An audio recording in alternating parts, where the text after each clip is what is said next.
Auspicia este programa Gobierno de la Provincia de Córdoba. La noche que me quiera desde el azul del cielo, las estrellas celosas nos mirarán pasar y un rayo misterioso.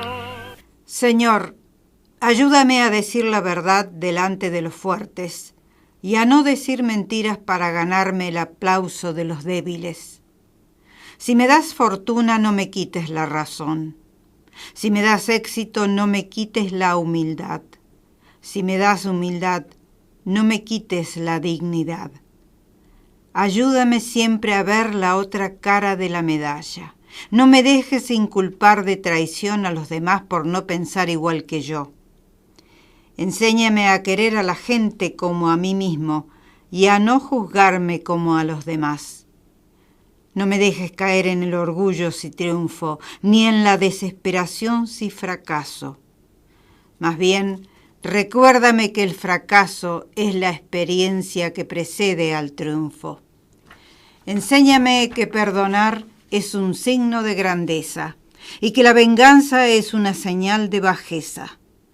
Si me quitas el éxito, déjame fuerzas para aprender del fracaso. Si yo ofendiera a la gente, dame valor para disculparme, y si la gente me ofende, dame el valor para perdonar.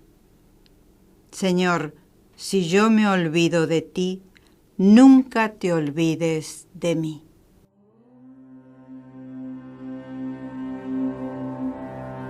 Asato ma satgamaya, tamaso ma jyotirgamaya, mrityorma amritam gamaya. Asato ma satgamaya, tamaso ma jyotirgamaya, mrityorma amritam gamaya. Asato ma satgamaya, tamaso ma jyotirgamaya, mrityorma amritam gamaya. Asato ma satgamaya, tamaso ma jyotirgamaya, mrityorma amritam gamaya.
¿Qué tal? ¿Cómo le va? Muy buenos días. Y hoy estoy muy contenta por varias razones, porque, bueno, estamos conmemorando, celebrando el Día del Amigo.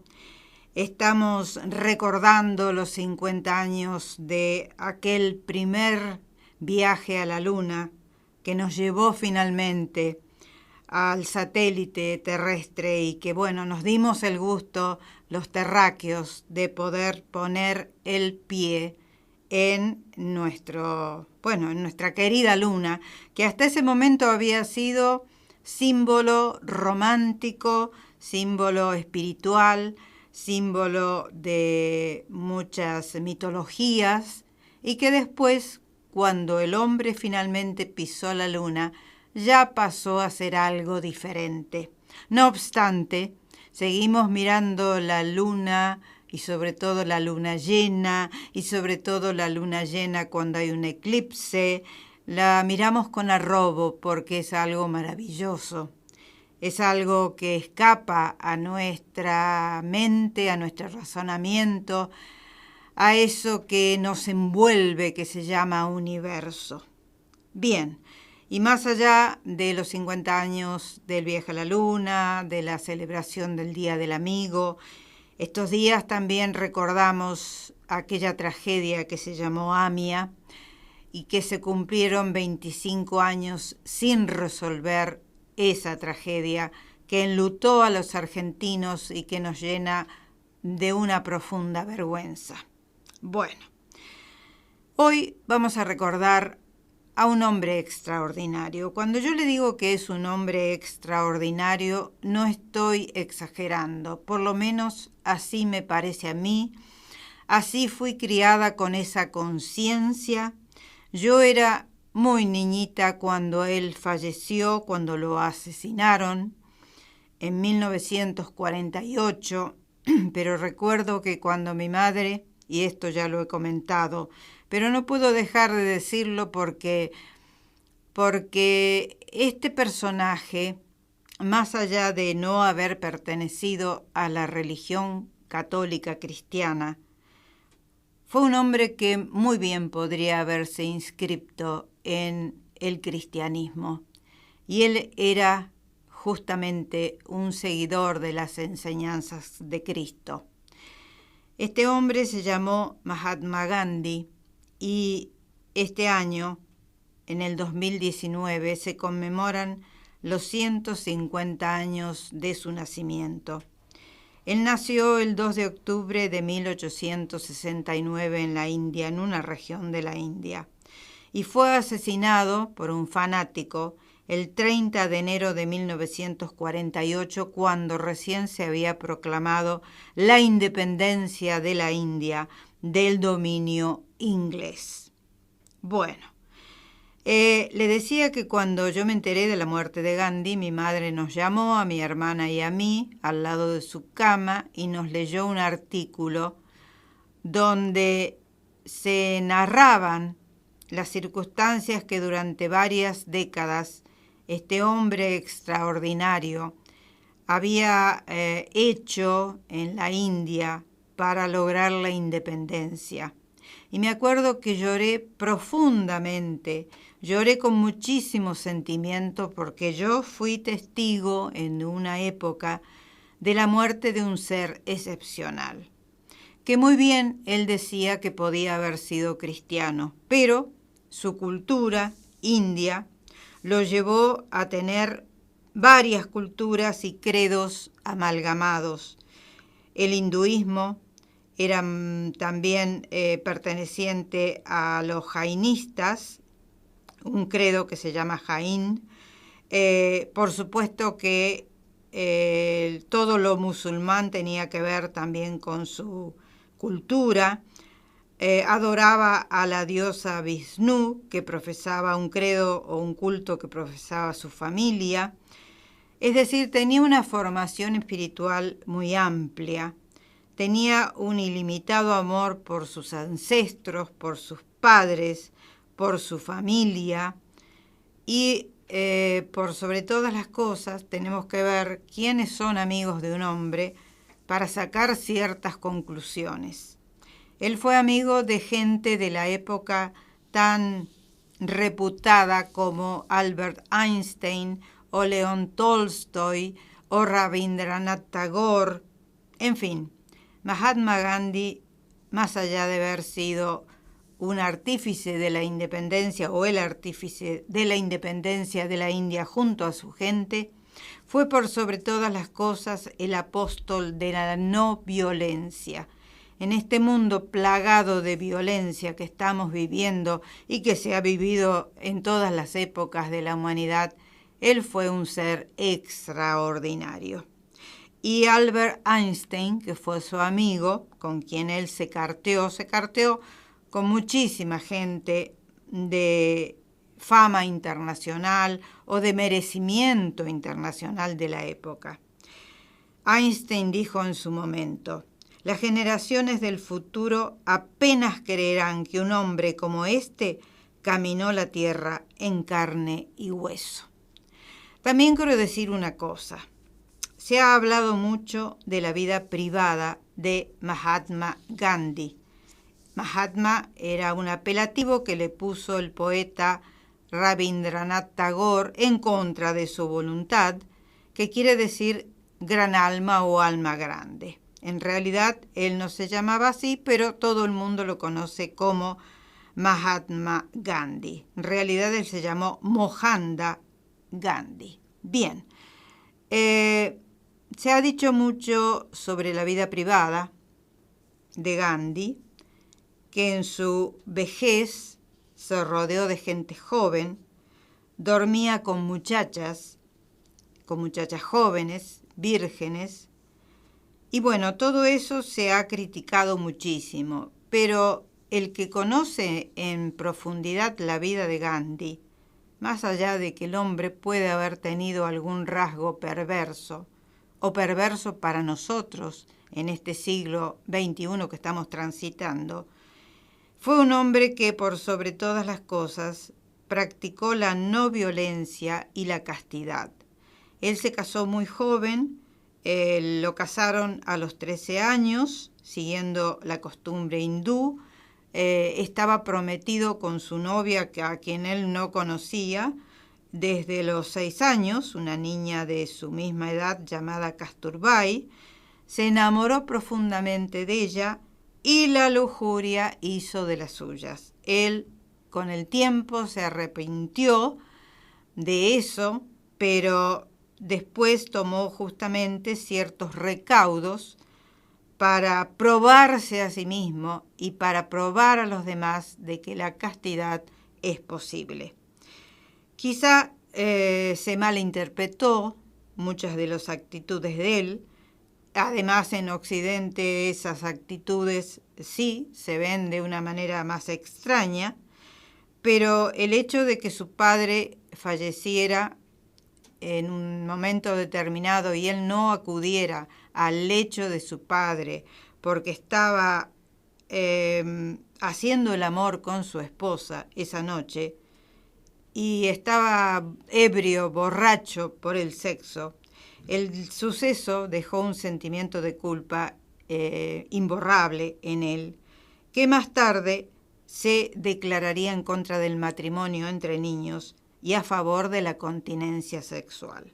Bueno, esto quería decirlo porque sé que hay gente, y gente que me rodea, hay gente amiga mía, que si yo alguna vez mencioné a Mahatma Gandhi, me saltó o me dijeron que este señor tenía algunos antecedentes un tanto oscuros en su vida. Quizá yo no estuve con él, no lo conocí personalmente, y así como hay autores que han hecho apologías laudatorias sobre la actitud de Mahatma Gandhi en todos los aspectos de la vida, también se han referido a él como poseedor de ciertos puntos oscuros.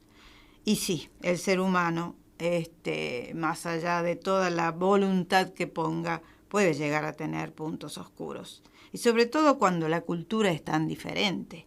Tengamos eso en cuenta.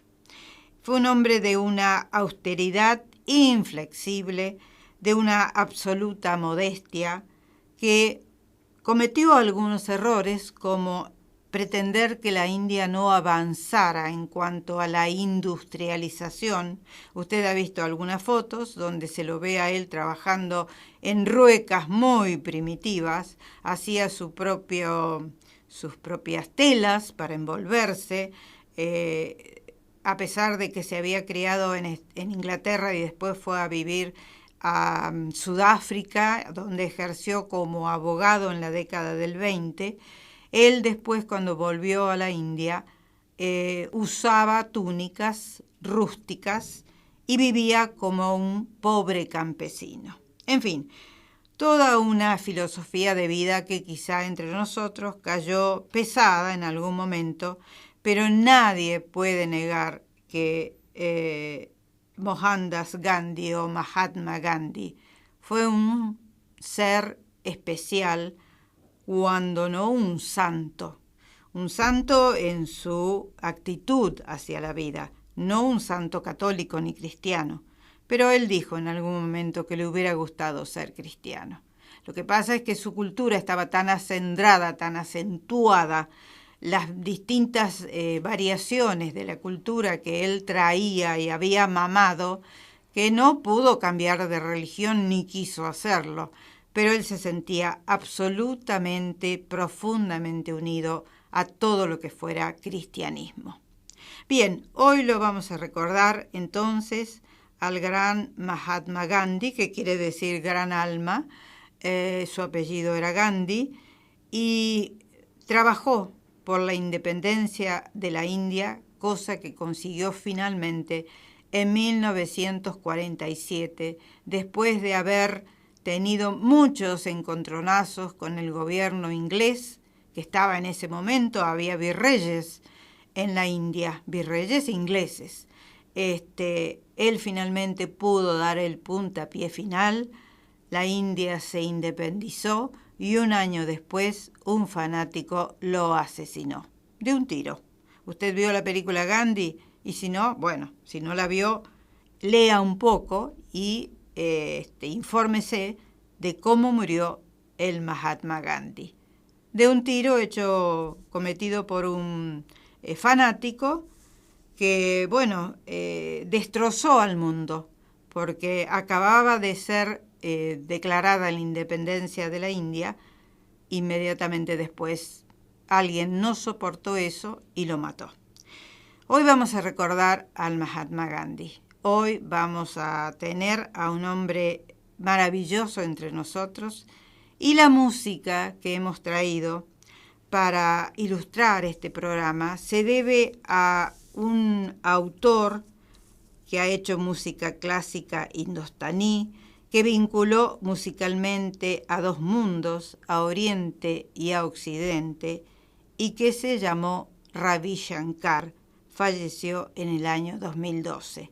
No tiene nada que ver con ese gurú que anda dando vueltas, que se llama Sri Ravi Shankar. No, se llama Ravi Shankar, fue un músico indio, conocido mundialmente como virtuoso de la cítara, padre de Nora Jones en la vida real. Después, bueno, vamos a hablar de cómo llegó a tener amores con una estadounidense.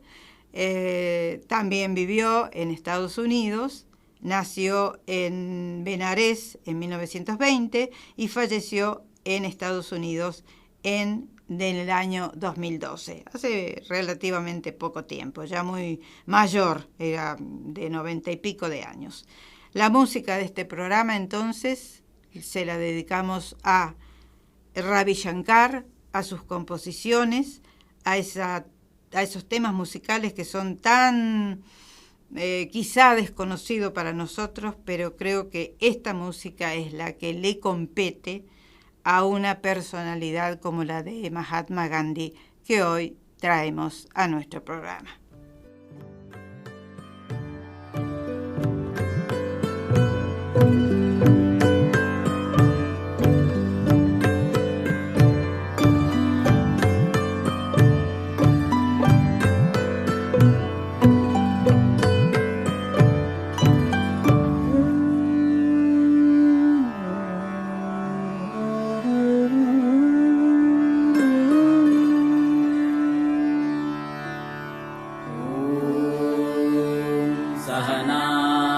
भवतु सहनौ भुनक्तु सह वीर्यं कर्वावहै तेजस्विनावधितमस्तु मा विद्विषावहै।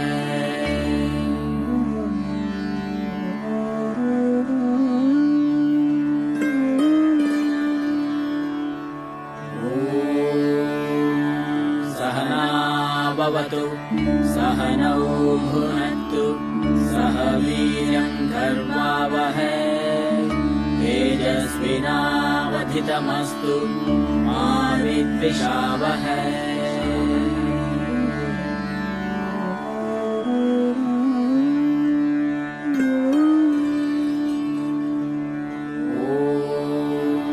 सहना भवतु सहनौ भुनक्तु सह वीर्यं कर्वावहै तेजस्विनावधितमस्तु मा विद्विषावहै।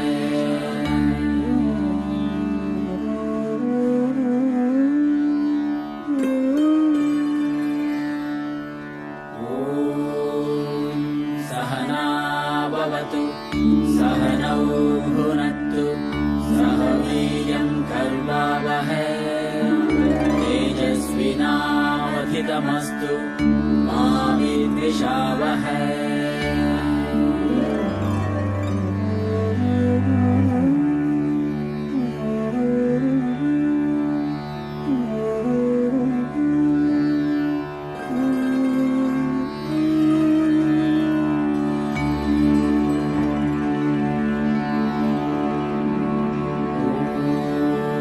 शान्ति शान्ति शान्तिः।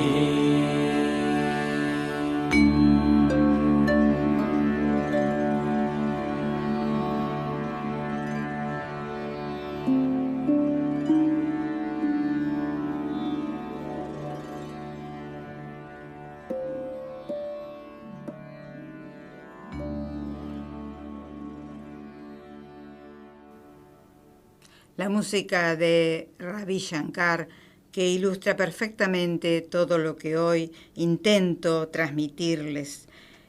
Usted sabe que el jainismo, que era una de las culturas o credos que había amalgamado Mahatma Gandhi para seguir adelante, para creer, usted escuchó lo que yo les leí al comienzo. Esa oración era o es o fue debido a la mano de Mahatma Gandhi. Y él ahí se refiere a un Dios, es decir, estaba absolutamente convencido de que más allá de toda esa cultura que amalgamaba varios credos, había un ser superior, un Dios. Y parecía, cuando yo la leí, dije, pero esto parece San Juan de la Cruz o alguno de esos místicos cristianos. No, era una oración o fue una oración debida a la mano de o al pensamiento y al sentimiento y a la fe del Mahatma Gandhi. Les decía que el jainismo, que tuvo una especial influencia en su filosofía, practicaban la no violencia no solamente con los animales y los seres humanos, sino incluso con las plantas, los microbios, el agua, el fuego y el viento. Tanto era así que cuando él pisaba o caminaba, por supuesto siempre en esas sandalias tan rústicas que se hacía él mismo, casi desnudo con un taparrabos y un chal sobre los hombros. Bueno, en India con el calor que hace no se necesita mucho más. Él se fijaba cuidadosamente para no pisar insectos. Y sabe una cosa, no pretendo compararme para nada con el Mahatma Gandhi, pero la enseñanza de Gandhi en mi niñez fue tan grande que cuando voy pisando y mirando el suelo y camino por las veredas, por ejemplo, trato de no pisar las hormigas. Hay un solo animal que yo, bueno, no lo puedo evitar, que es la cucaracha. La cucaracha, admito, tomo los venenos que hay diferentes, no voy a dar marcas, nombres, pero no puedo dejar. no puedo evitarlo, la cucaracha es algo que a mí me puede, pero soy vegetariana, trato de no mortificar a los animales y creo que se puede vivir de la misma manera siendo vegetariano y también siendo vegano, ¿por qué no? Pero todavía no he llegado a tanto. Soy vegetariana y cuando camino trato de no pisar las hormigas o cualquier bichito que ande por la tierra, por sobre la tierra. Y todo esto porque lo cuento. Usted sabe que yo generalmente no hago referencias personales, pero ese rasgo del Mahatma Gandhi se me grabó tanto en mi infancia, me impresionó tanto este hombre, que como bien decía Albert Einstein, las futuras generaciones no van a creer que hubo un hombre así, de esa medida, de esa dimensión, de ese peso específico. Bueno, no fue un gran estudiante en su niñez, en su adolescencia, y cuando era joven, sus padres, el padre tenía un puesto de gobernante en una de las regiones, en la región de el Gujarat, en la India, en el extremo noroeste. Su padre era el primer ministro de Port-Dambar y decidió enviarlo a Londres para que allí se formara con una formación académica, que eligiera su carrera. Él eligió abogacía. Y allí, en Londres, entre el año 1888 y 1891, en el cual él residió, se produjo uno de los hechos más determinantes de su vocación. Descubrió a Oriente a través de Occidente. Y por eso yo le decía al comienzo, con respecto a Ravi Shankar, que vinculó musicalmente a dos mundos, a Oriente y a Occidente. Digamos que en algunos aspectos, no en el aspecto del avance tecnológico, Mahatma Gandhi fue un hombre que descubrió a Oriente a través de la mirada de Occidente. Y allí se dio cuenta la lucha que tenía por delante para independizar a la India del dominio inglés. Que bueno, si uno lo piensa con distancia o a la distancia, los ingleses, más allá de sacarle provecho a la India, como todo imperio, aportaron también mucho, y esto lo ha mostrado el cine hasta el hartazgo. El imperio inglés aportó mucho a la India y a los habitantes de la India, pero él quería por sobre todas las cosas la independencia, que los indios empezaran a manejarse y a abastecerse por sus propios medios. Creo que justamente se equivocó en algo, en no tratar de insertar a la India en el avance o en el desarrollo tecnológico que tenía Occidente. Se empecinó en seguir viviendo de la manera más retrasada posible. Pero bueno, no era perfecto. Regresó a la India con el título de abogado, fue en busca de la sabiduría occidental y retornó a su país natal con el conocimiento de Occidente y con la conciencia de que acá, en Occidente, se vivía, en la mayor parte de los países avanzados, se vivía en democracia. Él también quería lo mismo para su India. Y bueno, digamos que de alguna manera lo consiguió. Volvió en el año 1893 a esta parte de Occidente, se radicó en Sudáfrica, porque cuando volvió a la India, después de haberse recibido de abogado, encontró a su familia desintegrada. La madre había muerto hacía poco tiempo. Allí no había perspectivas de poder desarrollar su carrera como abogado, entonces se fue a vivir a Sudáfrica, donde había una importante comunidad india. Bueno, allí empezó a darse cuenta de las discriminaciones que se cometían en Occidente, igual que en la India. Él justamente una de las los propósitos que tuvo fue terminar con el sistema de castas. A medias lo logró, a medias no lo logró, pero se dio cuenta que él tenía que no solamente independizar a la India de la colonización británica, sino que tenía que luchar para que los hindúes o los indios se unieran, se reunificaran, se terminara ese sistema de castas que hacía que los varias fueran los encargados de limpiar las letrinas públicas, por ejemplo. A él eso, cuando se dio cuenta de eso, se sintió devastado. Y empezó la lucha contra las autoridades británicas y empezó la lucha contra muchos de sus propios compatriotas. Porque claro, imagínese usted, los marajáes, por ejemplo, no querían que se unificara el pueblo indio, no les convenía, vivían de una manera tan opulenta, y esto es legendario, que había muchísima gente que estaba en contra de la postura de él. No todo el pueblo lo siguió. Y ahí comenzaron los ayunos y comenzaron las resistencias pacíficas. Bueno, fue toda una odisea que duró más de 20 años, que él encabezó y que vamos a ir tratando de desmenuzar a lo largo de este programa. Estás escuchando Radio Pascal.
Bien, escuchábamos un tema interpretado y compuesto por Ravi Shankar junto a una de sus hijas, Anushka Shankar.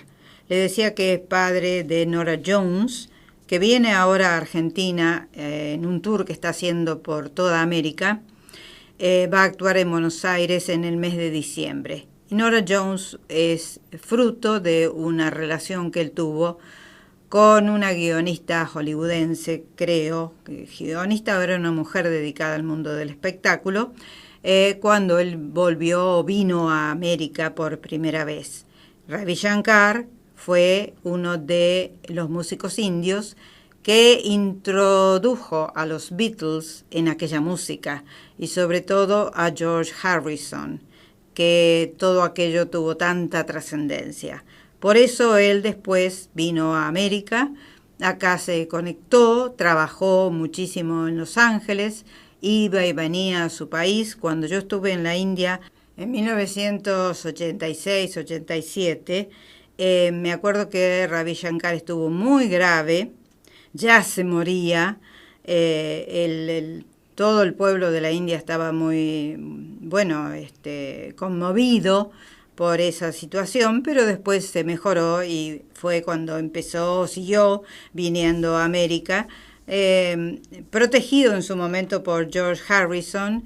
Él los introdujo a los Beatles en toda la música india y bueno, fue todo un momento de esa conexión entre Oriente y Occidente que, como le decía, no solamente Mahatma Gandhi hizo, sino también Ravi Shankar y tantos otros, por supuesto.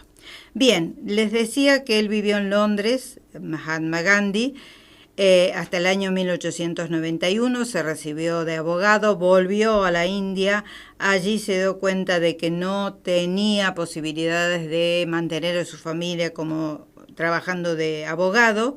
Entonces, como había una comunidad muy importante india en Sudáfrica, se fue a radicar a la ciudad de Durban. En 1893, allí había una colonia hindú, empezó a trabajar y se dio cuenta de que los sudafricanos discriminaban absoluta y totalmente a sus compatriotas, a los que estaban radicados en Sudáfrica. Entonces, él empezó a trabajar por la igualdad. Una suerte de Martin Luther King, que también se inspiró en Mahatma Gandhi en su momento. Es decir, había que liberar a la comunidad india de los desprecios que le infligían los ingleses que vivían en Sudáfrica. Allí comenzó todo. Abrió un bufete de abogado, fundó un periódico, empezó a trabajar en pro de los indios que vivían en Sudáfrica.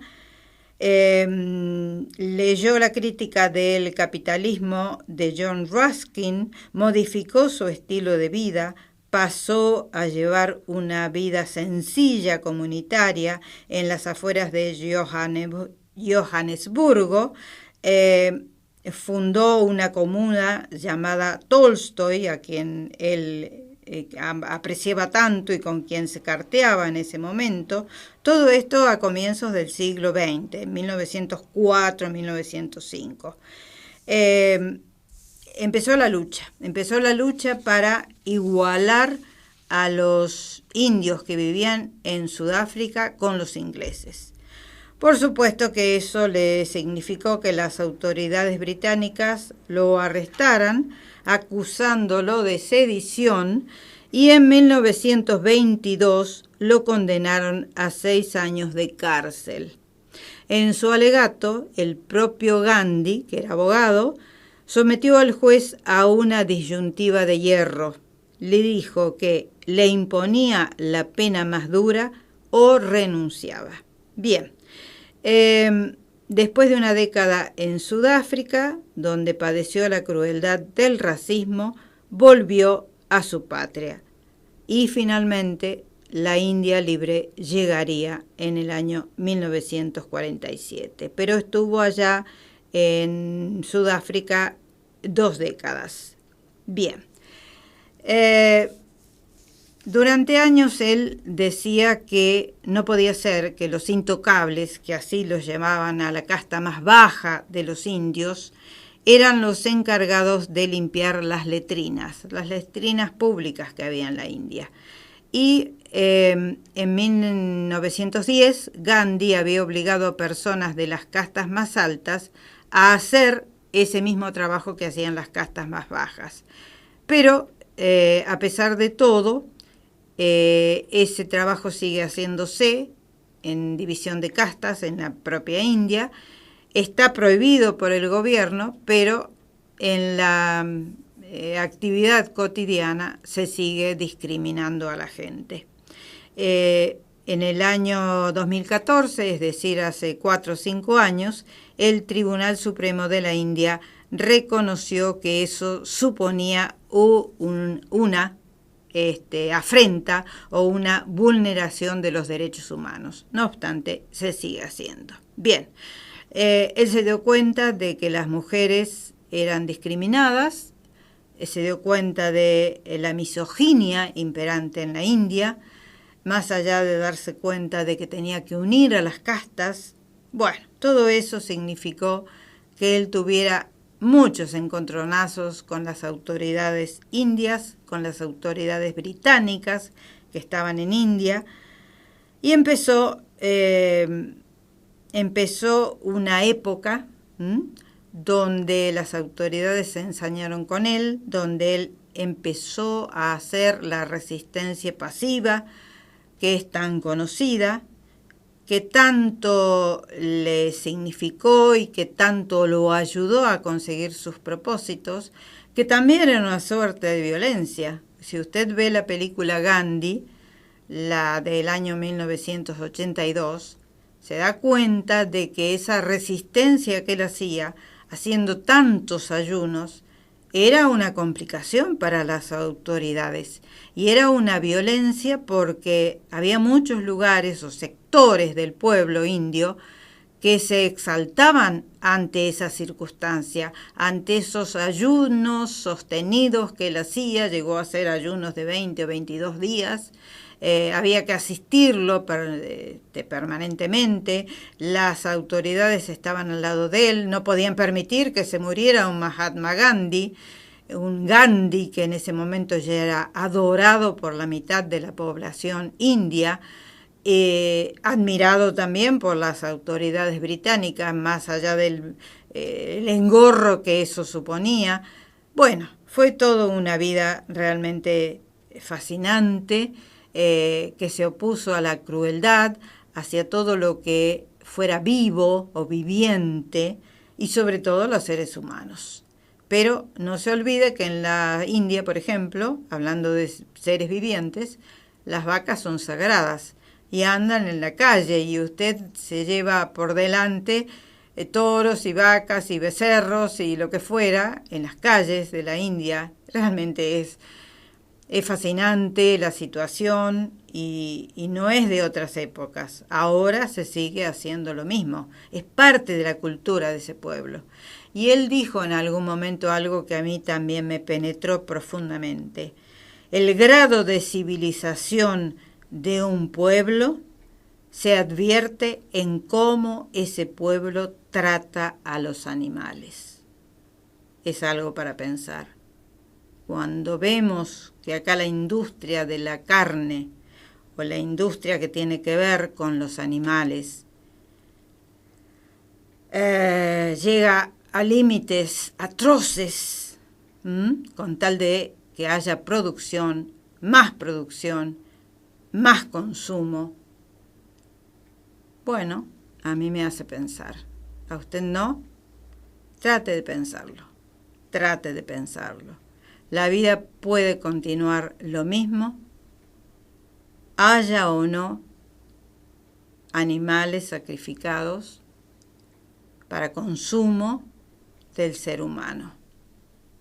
Son seres vivientes, son seres vivos, de 2 o de 4 patas. Bueno, yo también tengo que poner mi granito de arena, por eso es mi programa. Y lo que estoy diciendo no hace daño a nadie. y al contrario, creo que puede aportar para la conciencia suya, mía, de cualquiera. En fin.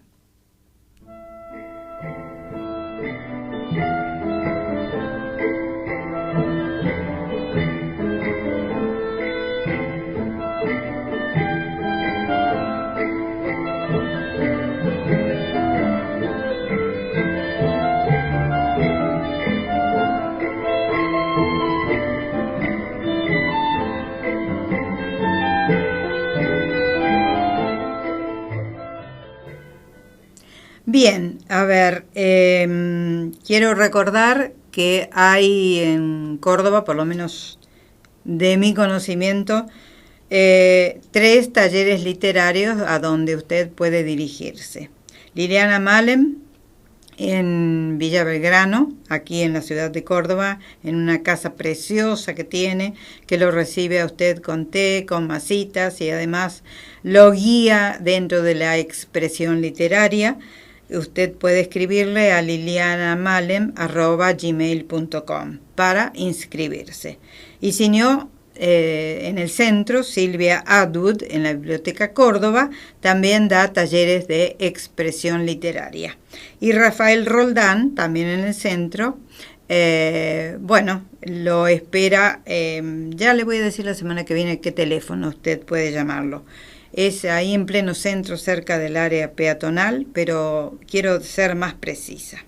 Bien, en la Galería Enrique Mónaco del Colegio de Escribanos acaba de finalizar la muestra homenaje al escultor Miguel Ángel Budini y recuerdo que el martes 16 hubo un conversatorio a pie de obra.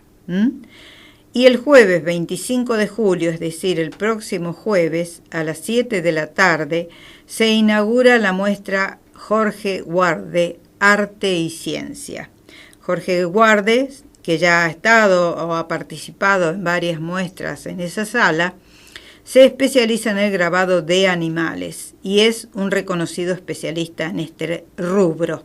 Es fascinante ver el trabajo minucioso, minimalista que hace en sus dibujos o grabados de animales, al estilo de un Axel Amuchastegui. Realmente maravilloso. Ya ha estado en la sala Enrique Mónaco y bueno, se vuelve a poner una muestra de él el jueves 25 de julio. Estarán allí sus últimas producciones y se podrán ver hasta el 20 de agosto, de lunes a viernes, de 10 a 18 horas.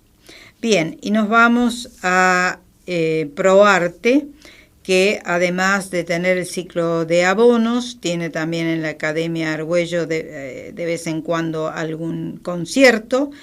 Y el sábado 3 de agosto va a haber en el Montserrat, dentro del ciclo Sábados Culturales Montserrat en Concierto, actuará el ensamble Íride, con música barroca de los siglos XVII y XVIII, del barroco inglés, francés e italiano. Por ejemplo, se podrá escuchar música de Telemann, de Corelli, de Händel y de Vivaldi. El sábado 3 de agosto, allí en el primer piso del Colegio Montserrat.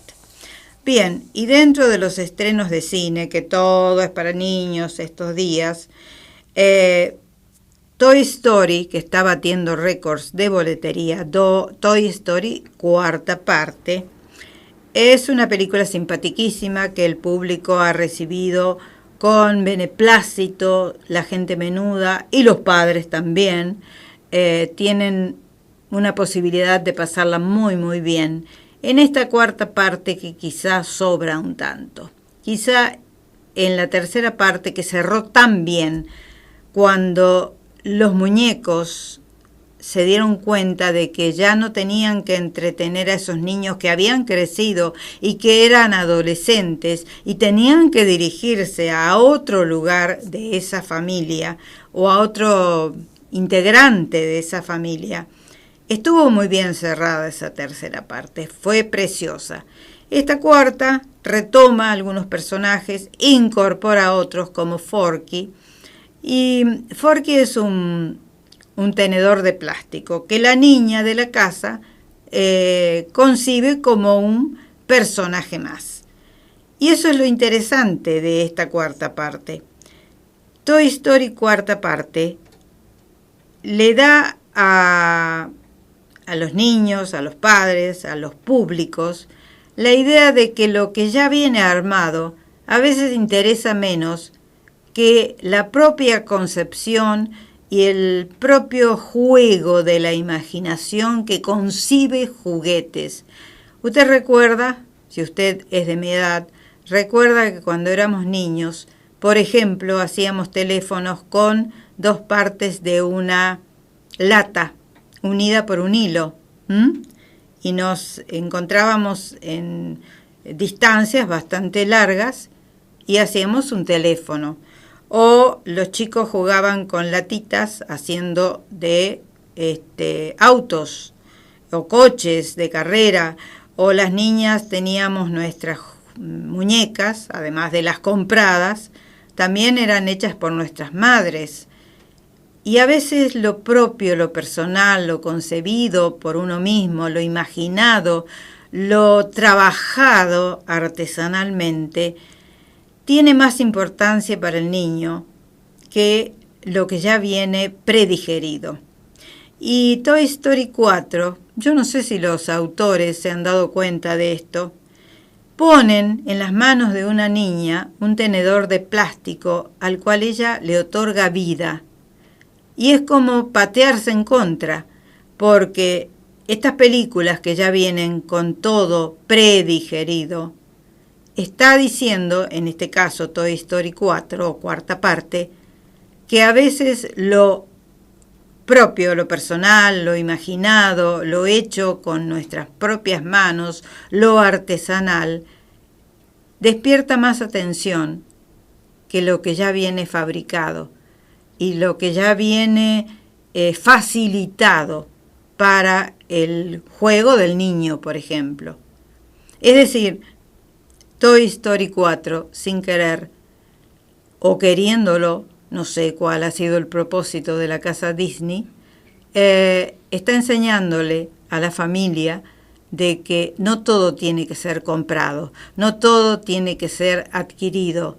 Hay algunas cosas que pueden nacer de la propia imaginación, de la propia inventiva, y a veces son más productivas que lo otro.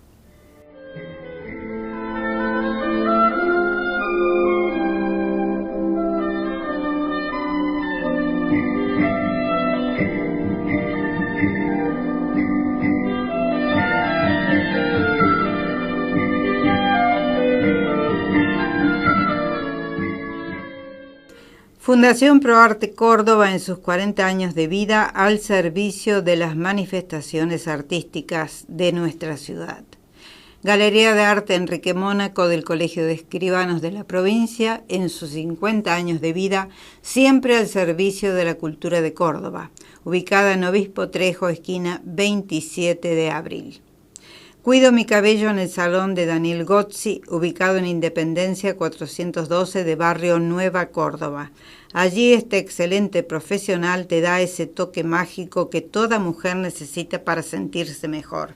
Y a propósito, hoy Día del Amigo, lo saludo con todo mi cariño a Daniel, que me ha hecho un corte precioso y una tintura realmente bellísima, y estoy chocha con mi cabeza, con mi cabello. Bueno, esto es algo muy personal y me permito decirlo porque hoy es el Día del Amigo y Daniel entra dentro de la gente amiga que colabora con nosotros. Instituto de Belleza María de Córdoba, para verte joven y vital con tu rostro y cuerpo en armonía. María de Córdoba, en Maipú 177, cuarto piso. Complejo Cinerama, empresa líder en la exhibición cinematográfica del interior del país. Grito Sagrado, libros, música plástica, todo lo encontrás en Achával Rodríguez 421. Invitarte, la opción más segura para conocer todo lo que se te ocurra para tu esparcimiento, www.invitarte.com.ar. Recuerde que en el ex Galileo, que ahora se llama Sala La Llave, usted los martes puede ver el mejor cine. Y yo quiero decirle que Edgardo Bertone, que es quien está encargado de la Sala de la Llave, de la Biblioteca Vélez Sarsfield y del el cine en la Fundación ProArte, ha elegido vidas de pintores. Las películas estas no las va a ver usted en cine, porque son películas que él trae exclusivamente para su público. Las trae de Estados Unidos o de Europa, o las encarga. Él acaba de viajar y me dijo que ha traído como alrededor de 50 películas. 50 películas para los ciclos de cine. Es todo un lujo en la ciudad de Córdoba. Y este próximo 23 de julio, allí en la Sala La Llave, usted va a ver un filme sobre el autor austríaco Egon Schiele. Egon Schiele falleció muy joven, en la década del 20. Tiene en su haber trabajos como La muerte y la doncella, por ejemplo, tan famoso. Fue discípulo de Gustav Klimt y junto a Oskar Kokoschka conformaron ese movimiento que se llamó expresionismo austríaco. Quiero decirle que este filme, Egon Schiele, La muerte y la doncella, una película austríaca del año 2017, sigue la línea que ya ha venido haciendo Edgardo Bertone, con vidas de Van Gogh, de Giacometti, de Gauguin, de Rodin, de Cézanne, y que pone en escena en las distintas salas que él maneja dentro del ámbito cinematográfico. Quiero recomendarle muy, muy especialmente, yo no la he visto esta película, pero sé que es asombrosa. La vida de Egon Schiele, que murió a los 27 años de esa gripe que asoló a Europa en la década del 20, después de la Primera Guerra Mundial. Murió a los 27 años y dejó alrededor de 300 o 400 trabajos que han pasado a la posteridad y que mostraban al mundo la capacidad de la cual fue él, capaz, vaya la redundancia. Egon Schiele, La muerte y la doncella, el próximo martes 23 de julio en la Sala La Llave. Bien, seguimos con estas series de programaciones cinematográficas que Edgardo Bertone trae a la ciudad de Córdoba. En la Biblioteca Vélez Sarsfield el próximo miércoles se podrá ver allí La gaviota de Anton Chejov, una versión norteamericana con Annette Bening del año pasado. Recuerde que La gaviota trata sobre una actriz de teatro rusa, vanidosa, caprichosa, casquivana, que en un momento determinado se da cuenta de que ella no es el centro del universo y todo transcurre en la Rusia del 1900, es decir, durante el reinado de los zares. Rusia era muy especial en ese momento. Y recuerde que la mayor parte de la cultura rusa estaba muy influenciada por Occidente, sobre todo por Francia. Bien, y el jueves 25, yo les he dicho ya que ProArte tiene ciclos de cine el primer martes de cada mes y el último jueves de cada mes, allá en las salas que tiene en el Paseo de las Artes, en Barrio Güemes. Este próximo jueves 25, en la sala de Barrio Güemes, se podrá ver una película extraordinaria que yo acabo de ver, que es un gusto para mí que se presente allí a todo público, para todo público. Un filme basado en un libro del autor francés Pierre Lemaitre, que acá en este programa hicimos un comentario de este libro, no un comentario, hicimos un programa sobre este libro, porque es un libro extraordinario. Se llama Nos vemos allá arriba. Ha sido escrito por el gran Pierre Lemaitre, ha sido llevado al cine, Yo la vi a esta película, es un estreno aquí en la ciudad de Córdoba, no la va a ver usted en los cines comerciales. Y, a ver, Pierre Lemaitre ganó varios premios por este libro, por Nos vemos allá arriba. Trata sobre los soldados que volvieron desfigurados de las trincheras después de la Primera Guerra Mundial. Usted recuerda que ya aquí hablamos de aquellos soldados que tenían que ponerse máscaras porque tenían que presentarse ante el mundo después de haber vuelto de la guerra. Y la trinchera hacía que las granadas explotaran en las caras y no los mataran a veces, sino que los desfiguraran. Es un tema increíble y que ha sido llevado al cine de una manera extraordinaria, y trabaja un actor argentino que se ha ido a vivir a Francia, muy joven todavía. Se llama Nahuel Pérez. ¿Cómo se llama, Gustavo? Nahuel Pérez Vizcayart. Nahuel Pérez Vizcayart. Es un chiquillo notable, es muy joven todavía, ya está afincado y asentado en el cine francés, y él ha sido elegido para hacer de protagonista de esta película. En la mayor parte de la película no se le ve el rostro, se le ve a medias, porque lo tiene tapado, porque él es uno de los soldados que sufrió esa desfiguración en una trinchera durante la Primera Guerra Mundial en Francia.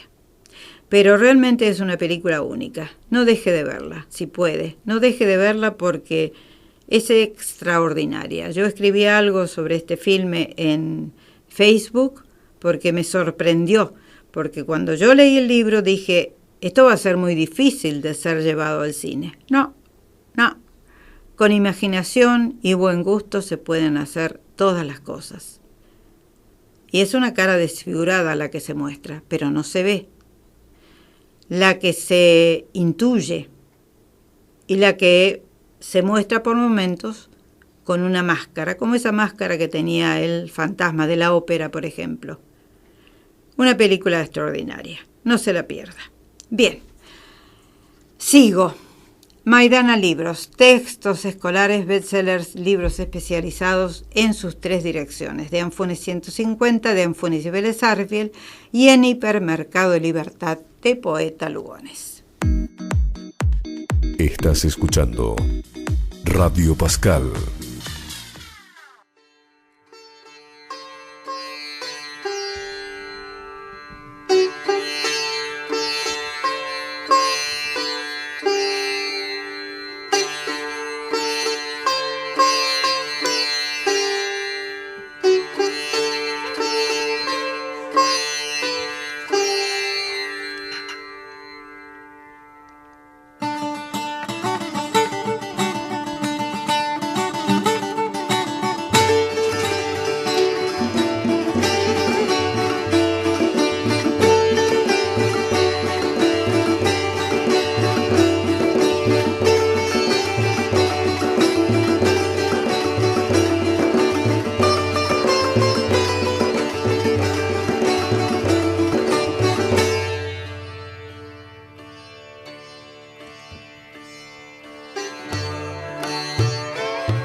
Entre marzo y abril del año 1930, docenas de discípulos, periodistas y el propio Mahatma Gandhi recorrieron más de 300 kilómetros hacia el Océano Índico, reclamando su derecho a producir sal. Eso se llamó la Marcha de la Sal y fue el puntapié inicial para que se fuera definiendo la resistencia no violenta o la resistencia pacífica de Gandhi y sus seguidores para llegar finalmente a la independencia de la India. El virrey de la India en ese momento, que era británico, estaban totalmente en contra de la marcha porque se habían adueñado de la producción de la sal y habían establecido un impuesto sobre el consumo. Pero tras la famosa Marcha de la Sal, miles de personas se unieron, se acercaron al mar a recoger sal, muchas fueron encarceladas, también el propio Gandhi. No obstante, el virrey acabó finalmente cediendo y reconociendo el derecho de los indios a producirla. La Marcha de la Sal, famosa en la historia del siglo XX, fue una inspiración para los movimientos de no violencia de Martin Luther King, de Nelson Mandela y de tantos otros que trataron o que han tratado de oponerse de forma pacífica a opresiones diversas que han habido en el mundo. En el año 1922, cuando lo condenaron a 6 años de cárcel, el propio Mahatma Gandhi hizo su alegato y el comienzo del alegato, en el comienzo él dijo lo siguiente. Eso se puede ver en la película Gandhi precisamente. Se dirigió al juez y dijo: la no violencia es el primer precepto de mi fe y es el último precepto de mi fe. Pese a ello, tenía que tomar una decisión. O bien me sometía a un sistema que en mi opinión había causado un daño irreparable a mi país, o bien me arriesgaba a que la furia de mi pueblo se desatara cuando entendiera la verdad que salía de mis labios. Sé que mi pueblo ha enloquecido en algunas ocasiones. Lo siento muchísimo y por eso estoy aquí, para someterme no a un castigo menor, sino a un castigo en toda la regla. No pido clemencia, no apelo a ninguna circunstancia atenuante. Así pues, estoy aquí para prestarme a cumplir la pena más alta que pueda serme infligida, por lo que según la ley es un delito deliberado, y por lo que a mí me parece el deber civil supremo. Lo único que puedo hacer, señoría, es, como diré a continuación en mi declaración, o renunciar a su cargo, o infligirme la pena más dura si cree que el sistema y la ley que usted contribuye a aplicar son buenos para el pueblo. No espero que se produzca esa clase de conversión. Sin embargo, puede que cuando haya acabado con mi declaración, usted se haya hecho una idea de lo que arde en mi pecho y ha dado alas al más loco riesgo que un hombre, en su sano juicio, es capaz de correr.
El gran Ravi Shankar haciendo un solo de tabla con la música que él justamente pergeñó, que era música clásica indostaní. Bien, hoy vamos a hablar en este programa sobre esa película inolvidable que se llevó tantos premios Oscar, que le significó a su actor protagónico el primer y único Oscar de su carrera. Después la vida artística de Ben Kingsley ha seguido con mayores o menores suceso, mayor o menor suceso, pero aquel filme del año 1982 fue único e incomparable. Aquel filme del director inglés Richard Attenborough, con Ben Kingsley protagonizando a un joven y después ya anciano Mahatma Gandhi hasta su asesinato, es una de esas películas épicas donde dijo alguien que sobre un enorme bastidor se ha escrito o se ha dibujado una fuerte historia humana. Es decir, es una película con cientos de extras, con movimientos de masas y al mismo tiempo se introduce en la intimidad y en el sentir de un ser humano que marcó un giro o un momento especial en la historia de, digamos, de las últimas centurias. Cuando usted ve Gandhi de Richard Attenborough del año 1982, no puede dejar de pensar en un Lawrence de Arabia o en un Dr. Zhivago del director David Lean, las dos. Es decir, personajes emblemáticos que más allá de sus avatares personales, configuraron todo un momento de la historia de la humanidad. En el caso del Dr. Zhivago, quizá más ficción. En el caso de Lawrence de Arabia, un personaje histórico. En el caso de Gandhi, un personaje sumamente histórico. Lo fascinante de esta película es que Ben Kingsley, que era un actor que venía del teatro inglés, que había sido visto por el hijo de Richard Attenborough en el teatro interpretando Hamlet, se dio cuenta que allí estaba el protagonista. No era fácil tomarlo, no era fácil, a lo mejor físicamente podría haberse encontrado un actor parecido. Yo me acuerdo que vi una película norteamericana o una coproducción india-norteamericana de la década del 60 que se llamaba El asesinato de Gandhi. Estaba bien hecha, pero el personaje de Gandhi estaba muy sesgado, es decir, era como lo que pasaba con la figura de San Martín en su momento. Nadie se atrevía a mostrar a un San Martín de frente en el cine. Nadie se atrevía a mostrar a un Cristo de frente en el cine, hasta que lo hizo Franco Sefirelli, por ejemplo, con Jesús de Nazaret. Hubo una época en que el cine no se atrevía a mostrar directa y francamente la imagen física de un personaje legendario. No se atrevía. Era siempre sesgado, siempre tangencial. Y las películas que se hicieron donde aparecía la figura de Gandhi se lo veía de lejos, no se veía en primer plano. Nadie se atrevía con esas figuras. hasta que empezaron los directores a animarse y lo consiguieron, y así hicieron, en el caso de San Martín, Un santo de la espada con un Alfredo Halcón, en el caso de Lawrence de Arabia con un Peter O'Toole, o Dr. Zhivago, bueno, con Omar Sharif, o en el caso de Gandhi con Ben Kingsley, que se mostró en toda la capacidad interpretativa de un excelente actor inglés, porque Ben Kingsley es inglés, hijo de una inglesa y de un médico indio, que se fue a vivir a Gran Bretaña. Bien, esta película, de que le decía un filme épico, una epopeya, tuvo momentos destacadísimos, tanto intimistas como de grandes masas. Y sobre todas las cosas, tuvo una fotografía maravillosa, un guión excelente y un grupo de actores de lo mejor del cine inglés del momento y del cine norteamericano. Fíjese, le voy a dar algunos nombres. Allí estuvo el gran John Gielgud, uno de los grandes nombres de la escena inglesa. Estuvo Trevor Howard. Los que tienen mi edad saben perfectamente a quiénes me estoy refiriendo. Estuvo John Mills. Estuvo Martin Sheen. Martin Sheen, que es el padre de los hermanos Sheen y que trabajó, por ejemplo, en Apocalipsis Ya. Estuvo el gran Ian Bannon, Edward Fox, Candice Bergen, que en ese momento era una actriz muy conocida en el cine norteamericano y en el cine internacional. Y por sobre todas las cosas, cuando yo el otro día estaba pensando en Gandhi, que me gustó tanto, a ver, dos referencias. Cuando se dio Gandhi en Córdoba, en ese momento había un periodista, y lo puedo nombrar porque ya falleció hace tiempo. Se llamó Guillermo Rodríguez. Usted lo recuerda quizá por 3 a las 9, en Canal 12. Fue director de Radio LB2 en su momento, después del proceso. Fue el primer civil que se hizo cargo de la dirección de una radio, porque recuerden que en ese momento las radios estaban todas manejadas por militares. Aquí en el resto del país, en Córdoba y en el resto del país, Radio Universidad, Radio LB3, Radio LB2 y no sé cuál otra había de esas radios abiertas. Guillermo Rodríguez, cuando se dio este filme en Córdoba, que en ese momento él era interventor en Radio General Paz, que después desapareció, cosa que no debería haber sucedido porque se supone que hay una ley que indica que cuando una frecuencia se muere hay que abrir otra o hay que continuarla. Se murió y ahí quedó en el olvido. Recuerdo que Guillermo Rodríguez en una reunión manifestó que a él le había molestado mucho esta versión de Richard Attenborough sobre Gandhi, porque él había estado en la India y lo que se mostró en este filme era todo prolijo, limpio, perfecto. Yo le puedo decir que no. Yo estuve en la India unos años después y por supuesto estuve en Benares y es horroroso lo que allí se ve. Horroroso. La miseria espantosa, los cadáveres en el Ganges, la gente haciendo abluciones, tomándose agua, lavando su ropa, los cadáveres por todas partes. Pero también hay otras partes de la India, y sobre todo ahora me imagino que hay tantos lugares en la India que han progresado tanto. Hay otros lugares llenos de dignidad, de limpieza, de autoabastecimiento. A mí no me molestó. Yo la película la vi en el año 83 y después viajé a la India 3 o 4 años después.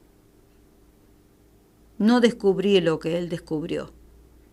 Eso es un dato. Lo digo porque él ya no está. falleció hace algunos años y bueno, en su momento me impresionó porque yo acababa de ver Gandhi, me había gustado tanto y él en la radio nos dijo eso, a los que estábamos en una reunión, y después yo viajé a la India 3 o 4 años después y vi de todo. Vi indignidad, pero también vi dignidad. Bueno, eso por un lado. Y por otro lado, hay que tener en cuenta que la figura de Gandhi surgió en el firmamento de Occidente, de Oriente y de Occidente, después de la Segunda Guerra Mundial, después del Holocausto, después de Nagasaki y de Hiroshima. Es decir, fue un líder espiritual que el mundo necesitaba y que estaba pidiendo a gritos después de un Hitler, después de un Stalin o durante un Stalin, después de Hiroshima y Nagasaki. Es decir, esas circunstancias que da la vida, la historia, el destino, de que a un mal espantoso se contrapone con un bien tan grande como fue la figura de Mahatma Gandhi, por ejemplo. En fin, se me ocurrió pensar en todo esto y yo se lo estoy contando a usted. Estás escuchando Radio Pascal.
सूर्यसमप्रभा निर्विघ्नं कुरु मे देव शुभकार्येषु सर्वदा श्रीवक्रतुण्डमहाकाय कोटिसूर्यसमप्रभा निर्विघ्नं कुरु मे देव शुभकार्येषु सर्वदा श्रीवक्रतुण्डमहाकाय कोटिसूर्यसमप्रभा निर्विघ्नं कुरु मे देव शुभकार्येषु सर्वदा श्रीवक्रतुण्डमहाकाय कोटिसूर्यसमप्रभा निर्विघ्नं कुरु मे देव शुभकार्येषु सर्वदा।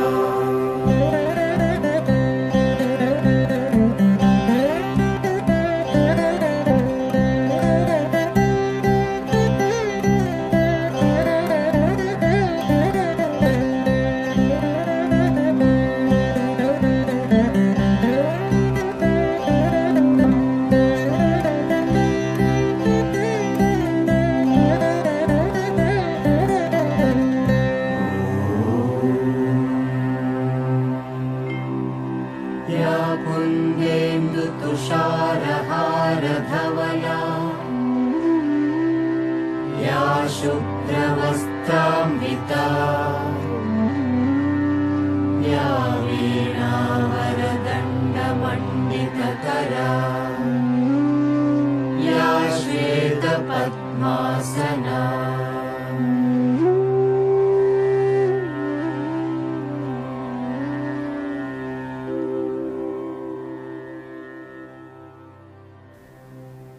Bien, la música de Ravi Shankar, que hoy nos ha acompañado, ha ilustrado este programa, y quiero decirle que Ravi Shankar es el padre de Norah Jones, reitero, una relación que él mantuvo con una norteamericana mientras vivió en Estados Unidos, pero tiene un hijo y una hija de apellido Shankar con una esposa india.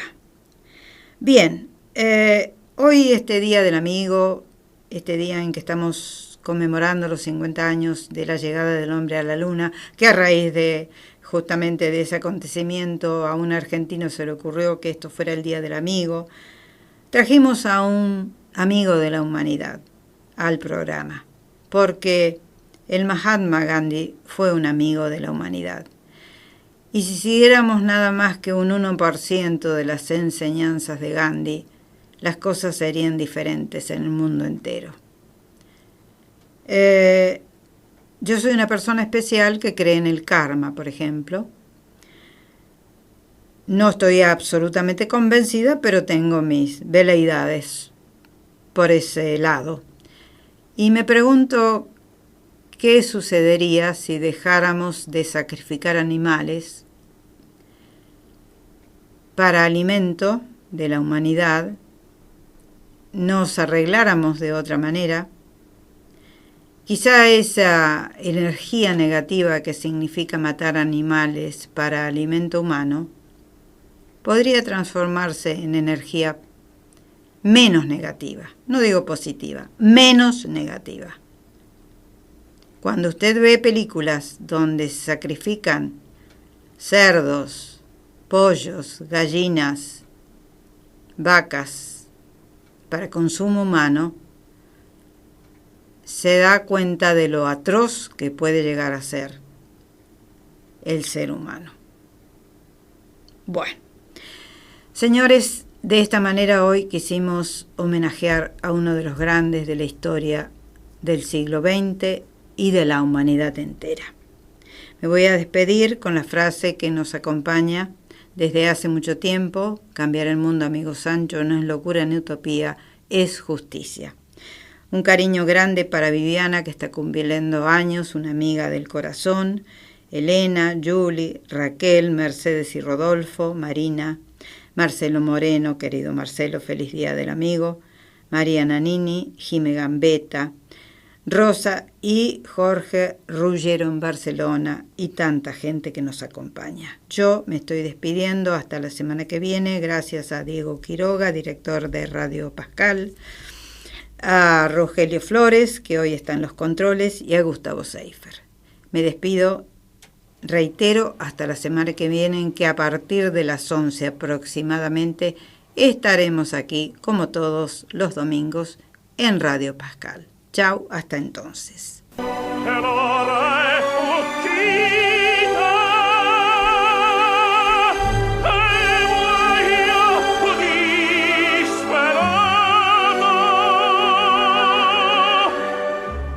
Auspició este programa Gobierno de la Provincia de Córdoba. La noche que me quiera, desde el azul del cielo, las estrellas celosas